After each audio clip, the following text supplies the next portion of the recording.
China makes demands on the U.S. Advertisers flee a pro-Beijing TV station. And a Hong Kong expert talks about Beijing's subversion plan.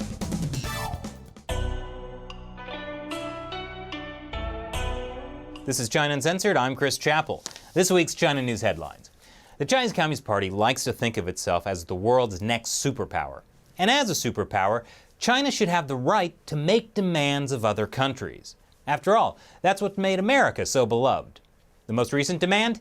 The U.S. must cancel a $2 billion weapons sale to Taiwan. Yes, I'm sure Trump will take that under advisement. This is the first major sale of U.S. arms to Taiwan in decades. It includes American anti-aircraft missiles and battle tanks, which unfortunately is not as good as Japan's battleship girls.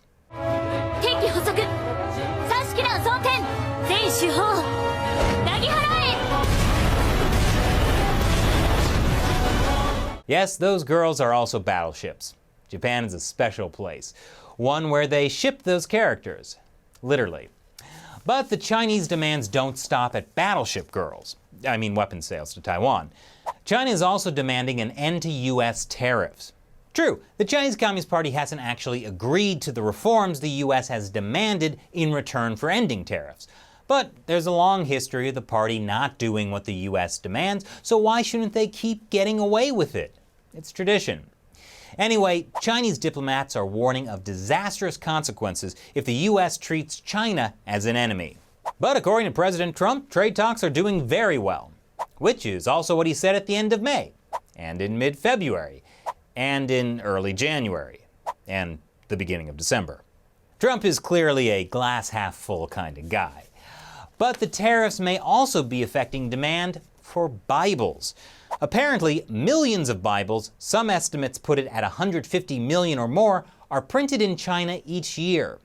But proposed 25% tariffs on Chinese goods also include tariffs on all books printed in China. And that could mean the good book gets a good deal more expensive. According to Jeff Morin, president and CEO of Biblica, the International Bible Society, the tariff would dramatically affect the number of Bibles we are able to print and give away, impacting the religious freedom of individuals in countries where Bible access is limited and non-existent. Now, I'm all for printing Bibles, but here's the thing. It's not a Bible tariff. It's a book tariff that affects all books. And it just so happens that the two largest Bible publishers in the United States are owned by the multi-billion-dollar publishing conglomerate HarperCollins. And HarperCollins might be hoping to keep making those big profits on the best-selling book in America and on all their other books that are printed in China too.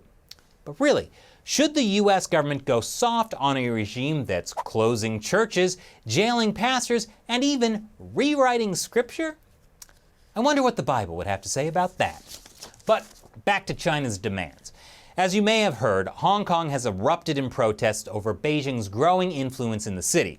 The one country, two systems model, where Beijing lets Hong Kong keep its freedoms, hasn't exactly been going well. But when Hong Kong pop star and activist Denise Ho brought that up at a recent UN meeting, the Chinese representative demanded she be quiet. The one country, two systems is nearing its death. Protests are still ongoing. There is a point of order. I give the floor to China. In fact, the Chinese representative interrupted her twice, which was pretty impressive since her speech was only 90 seconds long. Apparently, the Chinese side was upset at her for baselessly attacking the one country, two systems arrangement. Meanwhile, more Hong Kong protesters have been arrested. The protests mostly center around a proposed extradition bill that could allow authorities to send people from Hong Kong to mainland China for trial. And Chinese courts have a 99.9% conviction rate.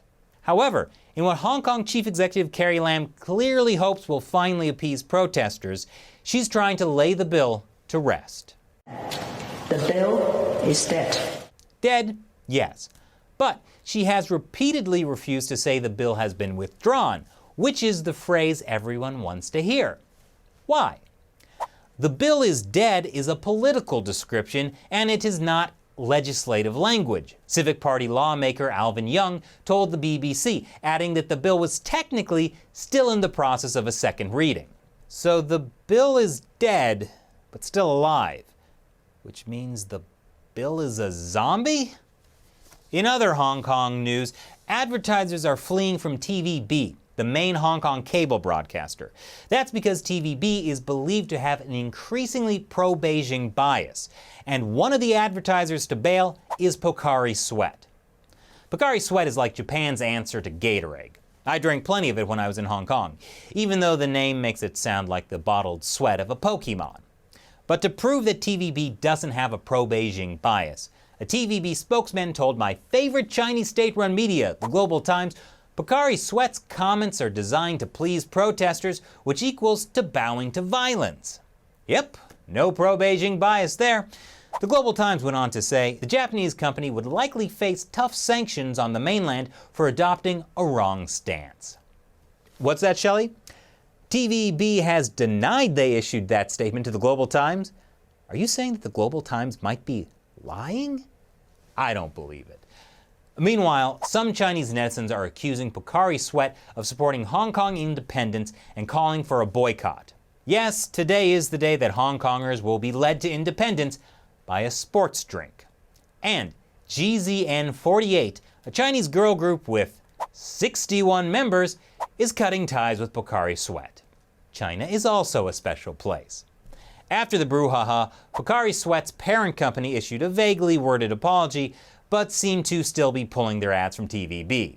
And Pocari Sweat sales have surged in Hong Kong. Many residents posted on social media that they bought the drink, and some supermarkets and convenience stores were sold out Wednesday.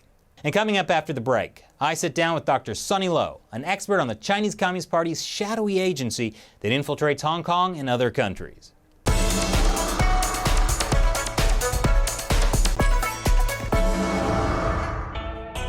Welcome back to China Uncensored. I'm Chris Chappell. In Hong Kong, most people want to keep their own government system, which includes civil liberties and free speech. And they want to keep the Chinese Communist Party's influence at bay. Obviously, the Communist Party wants to change that. And they're attempting to change it through a shadowy organization known as the United Front. While I was in Hong Kong, I sat down with Dr. Sunny Lo, an author and professor who's been studying the Communist Party's influence. Thanks for joining me. My pleasure. So, one of your areas of expertise is the United Front work in Hong Kong. What is the United Front? The United Front was originally the strategy of the Chinese Communist Party to cooperate with the Nationalist Party in China during the early 1920s and later during the 1930s to fight against the Japanese so that both sides can form a kind of alliance to deal with the Second World War. The United Front work later on has evolved into an instrument used by the Chinese Communist Party to win the hearts and minds of the people. And in the context of Hong Kong, United Front means that the Chinese government has to do everything in order to win the hearts and minds of the Hong Kong people. So what are some of the goals of the United Front? Who are they targeting in Hong Kong? The goals of United Front is to, number one, to win the political support of the ordinary people. And secondly, to get the support of the Hong Kong people who would support not only the local government of Hong Kong, but also the central government in Beijing. And thirdly, United Front work aims to prevent the local Democrats from grabbing more seats in the legislature and also the district councils, because in the minds of Beijing, if the political opposition in Hong Kong can get into political power, then the situation in Hong Kong would be tipped in favor of the opposition rather than Beijing. So basically the goal is to make Hong Kong less autonomous and more in line with the Communist Party's goals. In the minds of Beijing, United Front work can coexist with the autonomy of Hong Kong. Because in the minds of Beijing, if United Front work is successful, then the pro-Beijing forces would garner sufficient public support and capture most of the seats in the legislature. So how does the United Front infiltrate Hong Kong society? The United Front work infiltrates into Hong Kong society by using many interest groups like women, like labor unions, or like district federations, or even like neighborhood associations. Many of these interest groups were formerly pro-British before 1997. But after 1997, most of these interest groups have turned to Beijing, mainly because of political loyalty and also because of financial incentives, because Beijing has dished out a lot of financial and monetary incentives to all these leaders of the interest groups. And most importantly, the leaders of the interest groups have been appointed to the Chinese People's Political Consultative Conference, the Chinese National People's Congress. So in terms of status, influence, and power, those co-opted Hong Kong elites, they feel that they are more politically powerful than ever before. Is it just special interest groups, or is the United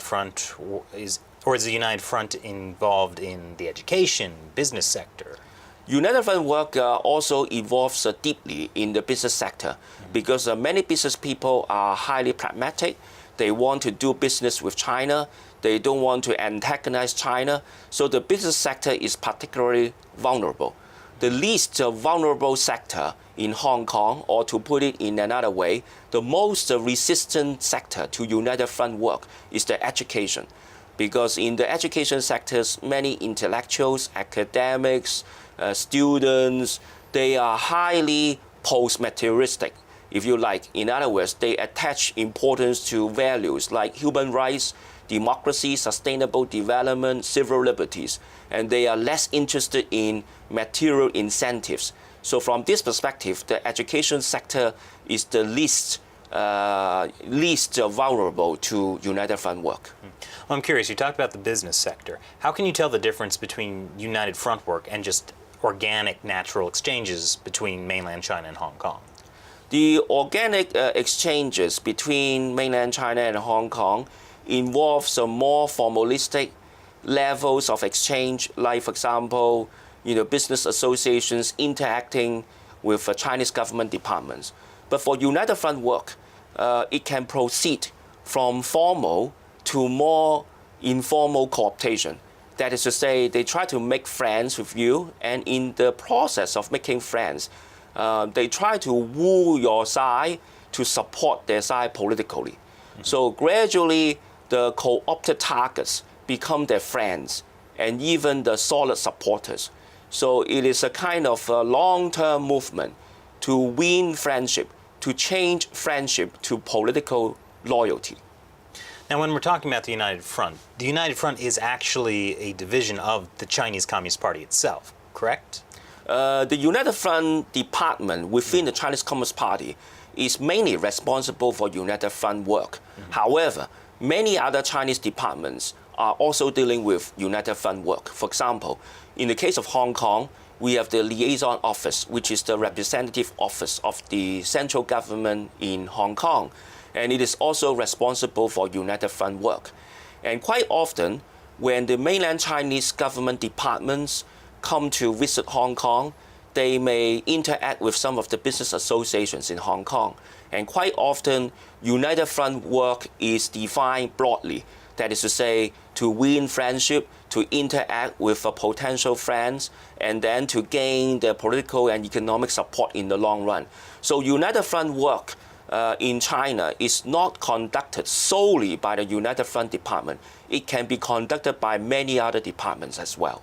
So it's sort of like a whole of society method of subverting and changing a society to be in line with the Communist Party of China. Yeah, we can describe it as a kind of mechanism in which various Chinese departments are engaging with their opposite numbers so as to win the hearts and minds of the targeted people, targeted interest groups, and targeted organizations. So how successful has United Front work been in Hong Kong? Actually, United Front work has been quite successful in Hong Kong, particularly since 2012, when the anti-national education campaign was launched by many young parents and also students as well as intellectuals. However, the September to December Occupy Central movement in 2014 constituted a strong resistance to United Front work in China. Many young people in Hong Kong, together with intellectuals, they were determined to push for democratization by using the Occupy Central movement in 2014. It failed, and so United Front work in China has deepened further until this year when the government of Hong Kong, led by Carrie Lam, decided to introduce an extradition bill, and that extradition bill alienated many young Hong Kong people as well as ordinary people, because many people were frightened that such extradition bill would probably lead to the possibility that many Hong Kong people would be transferred from Hong Kong to mainland China. So United Front work has its limitations. The limitation is that with the education sector being very resistant to United Front work, the extradition bill has failed to win the hearts and minds of the ordinary people. So what is it about the education sector that makes United Front work not work? The education sector is characterized by very independent-minded intellectuals whose understanding of China is not really through ideological indoctrination or even socialization, unlike the mainland Chinese intellectuals and students who were educated in the mainland, who were socialized and indoctrinated to combine the cultural identity with the political identity of accepting the CCP rule in the mainland. In Hong Kong, traditionally the colonial rulers were very loose in educating Hong Kong people, not to mention about Chinese nationalism. So in Hong Kong, traditionally and historically, the education system did not inculcate strong patriotic sentiment in the psyche of many young people.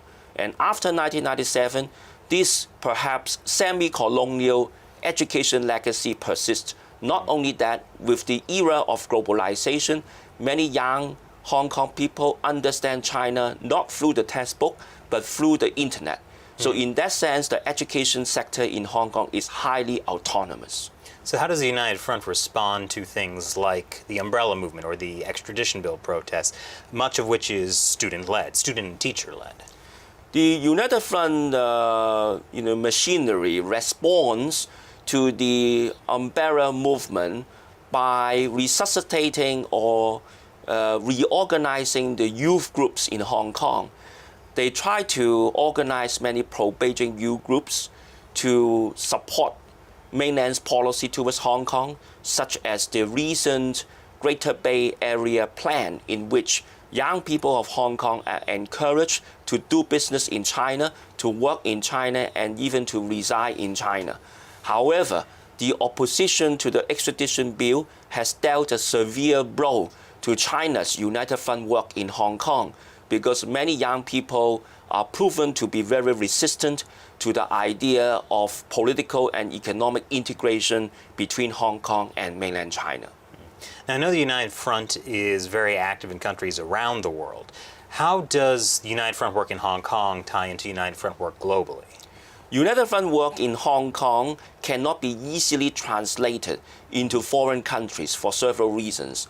Number one, in other foreign countries, there are many overseas Chinese who have long been assimilated into the mainstream society of these countries. So they are not so vulnerable to United Front work. Secondly, United Front work conducted by China tends to focus on the individuals, like the individuals politicians or the individuals who tend to have emotional attachment to China. So in other words, United Front work in Hong Kong is one thing. United Front work conducted by China in foreign countries remains a relatively underdeveloped and under-researched topic, which is a fascinating one. So with elections coming, what chances do the pro-democratic factions have against the United Front?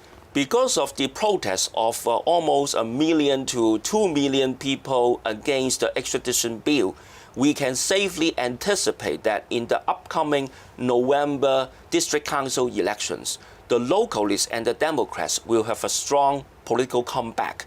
However, whether the government of officials, including the electoral officials responsible for elections, whether they allow some localists to run in the elections remains to be seen, and it will probably become a controversial issue because some localists advocate the idea of, quote, self-determination, end of quote, which is legally and politically unacceptable to both Beijing and the Hong Kong authorities. So there's going to be an effort to make sure pro-Beijing forces win the... There will be such a thrust to ensure that candidates who are, relatively pro-Beijing, who support the Basic Law and also the SAR government will be allowed to run in the election. However, the localists who are now anti-government, anti-China, they may face the possibility of being disallowed to run in the election.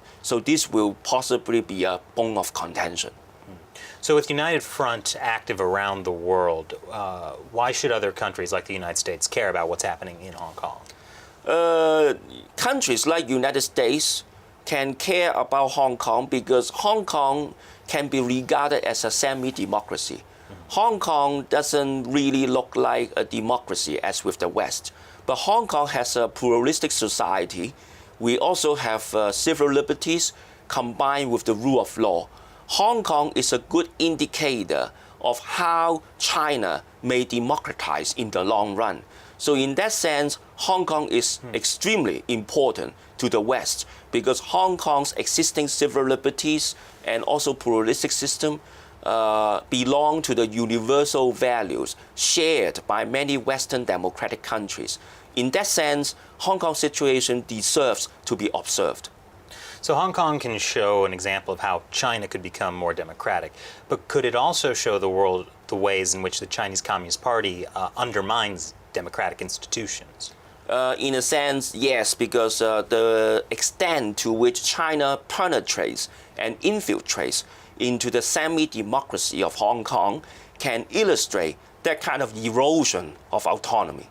Do you think the U.S. should be concerned about United Front work in general? Well, many foreign countries are actually concerned about United Front work conducted by China in general because of the perception of the China threat. Many countries like United States, Australia, New Zealand, they have been highly concerned about United Front work conducted by China in their countries. To that extent, I think United Front work can be regarded as a potential threat to the national security of these countries. In particular, if United Front work involves, say, provision of donation to politicians in America, Australia, or New Zealand, and that donation may be orchestrated by pro-Beijing groups and individuals. And in this scenario, there may be a possibility of violating the domestic law of foreign countries, just like the case of Australia. So United Front work sometimes can trespass or step into the boundaries or the red bottom line of the foreign countries. So what is the future of United Front work after these extradition protests? I think after the extradition protests, United Front work has to resuscitate, reorganize, rearrange in such a way as to win the hearts and minds of the people of Hong Kong. In the short run, China's United Front work in Hong Kong will encounter tremendous obstacles. I don't think that United Front work conducted by China will really be easy in Hong Kong, mainly because many Hong Kong people, they tend to treasure their civil liberties, they tend to have their post-materialist values, and they tend to be less materialistic. In mainland China, many citizens are encouraged to adopt a materialistic attitude towards society and economy, and exactly because of this focus and emphasis on materialism, mainland China doesn't have significant inroads towards political liberalization and political democratization. Hong Kong is very different. Hong Kong traditionally has a very strong liberal-minded society. In that sense, I anticipate that United Front work conducted by China in Hong Kong will still encounter tremendous obstacles from now to the year 2047. When the one country, two system policy ends. Yeah, and we can expect that with such strong opposition to China's United Front work, one country, two system will likely continue. And mainly because one country, two system was originally designed by Deng Xiaoping to appeal to Taiwan for reunification. Given the fact that one country, two system has become so turbulent and problematic, and given the fact that Taiwan is unwilling to accept a one country, two system easily, we can boldly anticipate that Beijing may prolong the idea of one country, two system so as to appeal to Taiwan for reunification, so as to buy time for Taiwan to consider or reconsider this one country, two systems. And I imagine the United Front is very active in Taiwan as well. Yeah, United Front work is also trying to penetrate into Taiwan, but Taiwan has very strong local Taiwan identity. And that kind of resistance to United Front work is even stronger than the case of Hong Kong. So we can see this interesting tug of war between Taipei and Beijing in the coming years. So if somebody wanted to learn more about you or the United Front, where should they go? What should they do? I think to learn more from United Front work, they can assess China's policy not only towards Hong Kong but also towards Taiwan. And secondly, outside observers have to understand and assess whether China's policy in Hong Kong and Taiwan are opposed by the local people. And that kind of opposition and resistance can be regarded as good indicators of the extent to which United Front work can work or cannot work. Mm-hmm. And you have an upcoming book, is that right? Yes, my book on China's new United Front work in Hong Kong will be published soon. That's the name of the book? Yes. All right, we'll keep an eye out for that. Yeah, thank you. Thank you so much for joining me today. It was a pleasure to hear about the United Front. Thank you.